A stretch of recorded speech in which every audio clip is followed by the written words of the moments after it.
اعوذ باللہ من الشیطان الرجیم بسم اللہ الرحمن الرحیم۔ احباب گرامی القدر، امید واثق ہے کہ تمامی احباب بخیر و عافیت سے تو سلامتی کے ساتھ ایمان سے بھرپور زندگی گزار رہے ہوں گے، اور تمام احباب کا رمضان المبارک پر نور ساتوں کے ساتھ، خوبصورت لمحات کے ساتھ اور عبادات سے مزین پر لطف گزر رہا ہوگا۔ برادران اسلام، ایک انتہائی عام مسئلہ صدقہ فطر اور زکوٰۃ کے حوالے سے بار بار لوگ جو ہے وہ کال میسیجز کر رہے ہیں، تو میں نے سوچا کہ اس عام نوعیت کے موضوع پر آپ سے مختصر تبادلہ خیال کر لیا جائے اور یہ بات کلیئر کر دی جائے کہ آیا صدقہ فطر کن احباب کو دیا جا سکتا ہے۔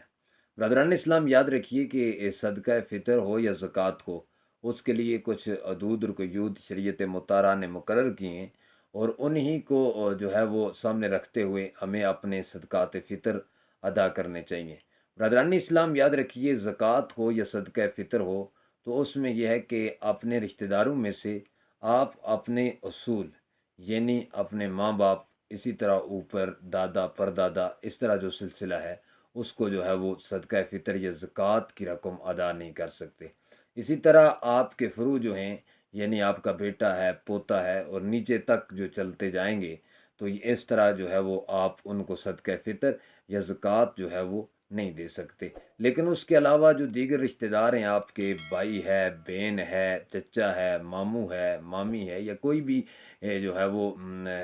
آپ کے دیگر رشتہ دار ہیں، تو ان کو آپ صدقہ فطر نہ صرف دے سکتے ہیں اگر وہ مستحق زکوٰۃ ہیں، اور وہ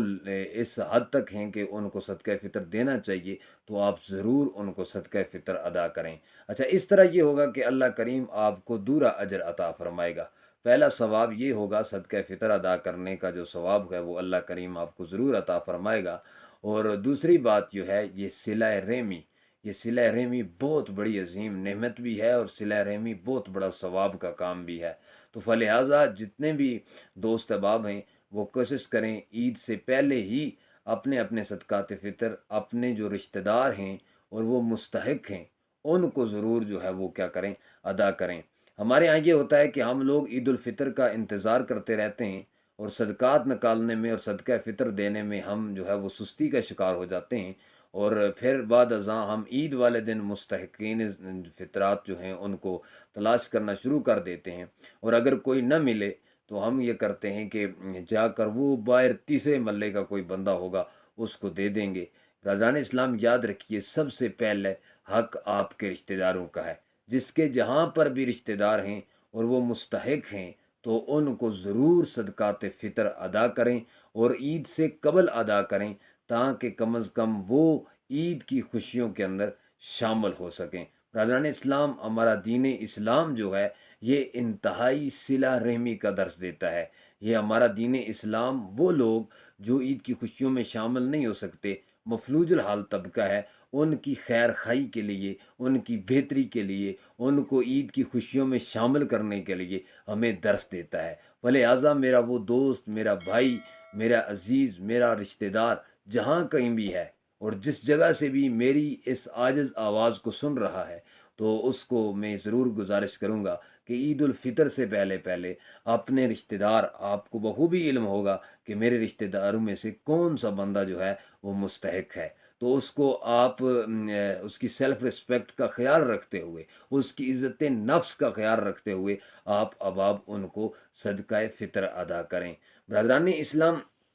یہ دین متین ہے، اور اس نے اپنے ماننے والوں کو بہت ساری خرافات سے جو ہے وہ بچایا ہوا ہے۔ ہم نے اس پر عمل کرنا ہے، اور اس رمضان المبارک میں کوشش کریں زیادہ سے زیادہ اللہ تعالیٰ کی بارگاہ کے اندر عاجزی اختیار کریں، اور زیادہ سے زیادہ اپنے رشتہ داروں کے ساتھ صلہ رحمی کریں، اور بالخصوص ان معاملات کے اندر اپنے آپ کو ہماتن جو ہے وہ کوشاں رکھیں، اور کوشش کریں کہ آپ کے محلے کے اندر کون سے مستحق افراد ہیں جن تک ہمارے صدقات و خیرات جو ہیں وہ پہنچنے انتہائی ضروری ہیں۔ برادران اسلام، یہ جو چیز ہے، ہمارے ہاں یہ بھی سوال ہوتا ہے کہ جو لوگ ادھر ہوتے ہیں اور رہتے ادھر ہیں، ان کا آبائی علاقہ یہاں پر ہے، اور ان کی پیدائش جہاں پر ہے، لیکن وہ کسی کام کی غرض سے یا کسی بھی وجہ سے بیرون ممالک اب موجود ہیں، تو اب یہ ہوتا ہے کہ وہ لوگ جو ہے اپنے گھروں میں جو کہتے ہیں وہ صدقات دے رہے ہوتے ہیں۔ مثلاً اگر سعودی عربیہ ہے تو وہ پاکستان کی شرح کے مطابق صدقہ فطر ادا کر رہا ہوتا ہے، یا وہ قطر کے اندر ہے، یورپ کے اندر ہے، کینیڈا کے اندر ہے، یا دیگر کسی بھی جو ہے وہ کنٹری کے اندر وہ کام کر رہا ہے، تو وہ اس پاکستانی حساب سے یا ادھر اپنے آبائی علاقے کے حساب سے صدقہ فطر ادا کر رہا ہوتا ہے۔ تو یہ چیز بھی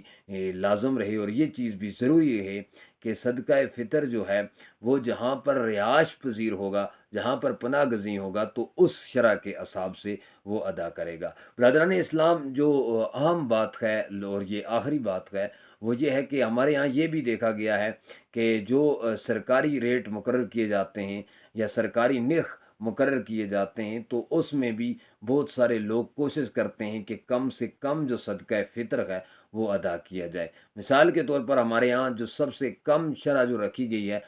وہ 300 روپے ہے، لیکن وہ مالی حیثیت کے مطابق ہے۔ ہم لوگوں نے اس مالی حیثیت کو یکسر جو ہے وہ نظر انداز کیا ہوا ہے۔ ہم لوگ یہ چاہتے ہی نہیں ہیں کہ اللہ نے ہمیں جو ہے وہ اگر تونگری عطا کی ہے، اللہ کریم نے ہمیں مال و زر عطا کیا ہے، اللہ کریم نے ہمیں حسن دولت سے نوازا ہے، تو ہم اس کے شکر بجا لانے کے بجائے اس چیز کو بوجھ تصور کرتے ہیں اور اس کو ادا کرنے میں للہ و لعطہ سے کام لیتے ہیں۔ حالانکہ مالی حیثیت کے مطابق جو صدقہ فطر مقرر کیا گیا ہے وہ اس واسطے مقرر کیا ہے کہ جو آدمی صاحب نصاب ہے اور فطرے کے دنوں میں، ایام فطر میں، اس کے پاس اتنے پیسے آ گئے ہیں کہ ضرورت اصلیہ کے علاوہ وہ صاحب نصاب ہو چکا ہے، اور وہ نصاب کیا ہے؟ 7.5 تولے سونے کی مالیت، اس کی ضرورت اصلیہ سے ہٹ کر تمام چیزوں کو شامل کر کے، اور پھر اس کے بعد یا 52.5 تولے چاندی کی قیمت اگر اس کے پاس موجود ہے تو وہ بندہ صاحب نصاب ہے۔ لہٰذا ایسے بندے کو ہر حال میں صدقہ فطر ادا کرنا چاہیے، اور صدقہ فطر ادا کرتے وقت اپنی مالی حیثیت کا ضرور آپ خیال رکھیں۔ مثال کے طور پر اگر ایک شخص کو اللہ نے اتنی امیری عطا کی ہے کہ وہ 300 روپیہ پر فرد کے حساب سے ادا کرتا ہے اور اس پر جو ہے کوئی بوجھ بھی نہیں پڑتا، تو وہ شخص ضرور وہی 300 روپیہ جو آج کا مقرر کردہ ہے وہ ادا کرے۔ لیکن اللہ نے اگر اس کو زیادہ اس سے نوازا ہوا ہے اور اس کی مالی حیثیت اس قدر ہے، تو وہ یہ کرے جو کے حساب سے 700 روپے ادا کرے۔ اور اسی طرح اگر اس سے بھی زیادہ اللہ نے اس کو امیری عطا کیا تو پر فرد کے حساب سے وہ یہ کرے گا کہ کھجور 3.5 کلو کی جو قیمت ہے، جو درمیانے درجے کی ہے، کم از کم اس کی جو ہے وہ 2100 روپے مالیت بنتی ہے، تو وہ اس حساب سے ادا کرے گا۔ ہمارے یہاں یہ ہوتا ہے، ایک ٹرینڈ بن جاتا ہے، وہ کوشش یہ ہوتی ہے جی کہ کسی کا اگر 80,000 روپے ہے تو وہ کہتا ہے میں نے 4,000 اللہ کی راہ میں خرچ کرنا ہے، اور پھر جائیں گے دور دراز علاقوں کے اندر، کوئی معذور افراد تلاش کر رہے ہوں گے، تو ان کے اپنے پڑوس میں، ان کے اپنے رشتہ داروں میں لوگ مستحق ہوں گے۔ اچھا، پھر لوگوں نے یہ کام بھی ہمارے ہاں یہ شروع کیا ہوا ہے کہ 200 روپیہ سب کو دے کر وہ اپنا فطرہ پورا کر دیتے ہیں، اور کہتے ہیں 200 فلاں کو دیا، جتنے لوگوں تک زیادہ سے زیادہ پہنچایا جائے۔ یہ بات آپ کی اپنی بنائی ہوئی ہے۔ اگر آپ اپنا سارا صدقہ فطر بھی کسی ایک مستحق افراد کو دے دیتے ہیں تو وہ بھی ادا ہو جائے گا، نہ صرف ادا ہوگا بلکہ اس کا اجر بہت زیادہ ملے گا۔ اس کی وجہ یہ ہے کہ کسی شخص کا آج 200 روپے میں کیا گزارا ہوگا۔ اگر ہم کسی کو 200 روپیہ یا 300 روپیہ دے رہے ہیں اور یہ بھی دیکھیں کہ اس 300 روپے میں میرے گھر کی کیا چیز آتی ہے، تو وہ شخص کیا جو ہے وہ حاصل کر پائے گا۔ فلہٰذا اگر کوئی آدمی جو ہے وہ یہ کرے کہ اپنا فطرہ جتنا اس کا بنتا ہے، یا اس کے ماتحت افراد جتنے بھی ہیں، تو ان کا اگر صدقہ فطر وہ ادا کرتا ہے، اور عید الفطر سے قبل جو بچہ پیدا ہوا ہے اس کا صدقہ فطر بھی آپ نے ادا کرنا ہے۔ صرف روزہ داروں کے جو ہے وہ صدقہ فطر آپ نے ادا نہیں کرنا، یہ افراد کے حساب سے ہے کہ جتنے افراد گھر کے اندر رہتے ہیں، تو اگر آپ کا پورا فطرہ مل کر ان کے ایک بندے کی عید اچھی کر سکتا ہے، اس کے گھر کا راشن آ سکتا ہے، اس کے گھر کے معاملات چل سکتے ہیں، تو آپ ضرور ایک مستحق افراد کو اس سے نوازیں۔ کیا پتہ آپ 200 دے رہے ہیں باقی کوئی اس کو دے ہی نہ، تو یہ بھی ہو سکتا ہے کہ ہر شخص ایک ہی بندے کو جو ہے وہ صدقہ فطر ادا کر رہا ہو، لیکن جو صدقہ فطر لینے والے احباب ہیں وہ بھی یہ سوچا کریں کہ اگر سارے لوگ مجھے ہی دے لیں گے اور میں اتنا امیر ہو گیا ہوں کہ نصاب سے بڑھ گیا ہے میرے پاس، تو وہ بھی اگر نصاب سے بڑھ جائے تو وہ بھی مہربانی یہ کیا کریں کہ بتا دیا کریں بھائی کہ میرے پاس اتنا فطرہ ہو چکا ہے، اب میں مستحق نہیں رہا، میری ضرورت پوری ہو چکی ہے، فلہٰذا کسی دوسرے بھائی کی جو ہے وہ مدد کر لی جائے۔ برادران اسلام، یہ دین اتنا پیارا دین ہے، ہم لوگ اس پر عمل کرتے ہوئے للہ و لہتا سے کام لیتے ہیں، اور تھوڑی سی وجوہات یہ بھی ہیں کہ ہم لوگ کھول کر مسائل عوام الناس کے اندر ڈسکس نہیں کر سکتے۔ جمعے کا خطبہ ہو، عید کے اجتماعات ہوں یا دیگر تبلیغ کے ذرائع ہوں، اس میں ان تمام معاملات کو ضرور موضوع سخن بنایا کریں تاکہ لوگوں تک دین متین کی کما حق ہو بات پہنچ سکے اور لوگوں کو اس پر عمل کرنے کے لیے بہت زیادہ آسانی ہو۔ اللہ کریم تمامی احباب کا حامی و ناصر ہو۔ جن لوگوں کے روزے اللہ کریم کی بارگاہ کے اندر قبول ہیں، ان کے صدقے سے ہماری بھوک پیاس کو بھی اپنی بارگاہ میں قبول و منظور فرمائے۔ جن لوگوں کی عبادات اور نماز تراویح کی صورت میں، نماز پنجگانہ کی صورت میں، ذکر و اذکار کی صورت میں، تسبیحات کی صورت میں یا دیگر عبادات کی صورت میں اللہ کریم کی بارگاہ میں مقبول ہیں، رب العالمین ان کے صدقے اور توسل سے ہمارے ٹوٹے پھوٹے سجدوں کو بھی اپنی بے کس پناہ میں شرف قبولیت سے نوازے۔ بہت شکریہ، جزاک اللہ تعالی خیرہ۔